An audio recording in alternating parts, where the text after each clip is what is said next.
a very successful student of ours. Sean originally was a screenwriter. He ultimately went through the mastery program, and he's a very successful coach now. I mean, he's making more money than most of us need. He had his own dip, though. He was written up in the New York Times. Some of you know that article very well because many of our students were written up in that article as very successful young coaches. And they also talked about Sean. They did not see him as a successful coach. In the article, they talked about his struggles, how unsuccessful he was. The article came out, and the next day, Sean called me. And I mean, he's practically in tears, and he's telling me, Jeff, I thought I was going to get good publicity here. And here they are talking about how unsuccessful I am, that I'm not doing very well. And now everybody's going to see this. This is not just not helping me. It's probably going to hurt me. Jeff, how am I ever going to live this down? And he was struggling at the time. But I told him at that moment, I said, Sean, they've written the beginning of your story in an article. Some of that's maybe not perfectly true, and it's not the whole story. They wrote the beginning of your story. Now you get to write the end. The question is not whether that story has come out now. I think it was 2012. That's already written. You get to write the rest of your story. So where are you going to go from here?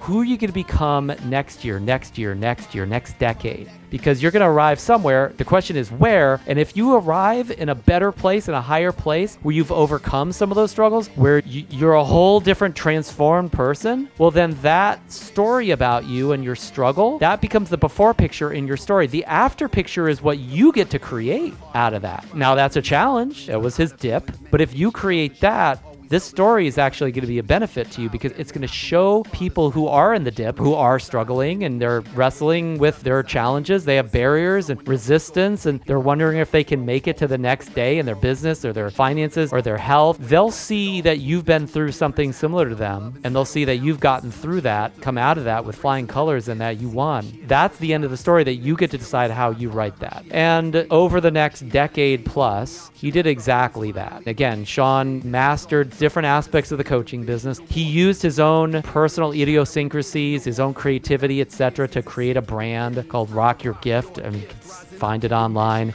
He does tons of events. He's one of our more successful students. That article is a snapshot of a past Sean that he's broken through. That was his experience of the dip. Was there resistance? Were there challenges? Were there all sorts of ups and downs? You bet. The challenges in his life or in his business or his practice didn't go away just because we had that conversation. He transformed the way he saw that dip as this part in the process where, hey, this is just a part of the process. This is not the end of my story. This is the middle or the beginning. I have a second and third act. I think it's a good case study in what this dip really is. This is what it's coming to. The ego versus the bigger you. I wouldn't try, you're gonna lose. The shadow is a part of you. Time has come to find a way for all our sides to integrate. This is how we win the game, and this is how we innovate. I will rise up now.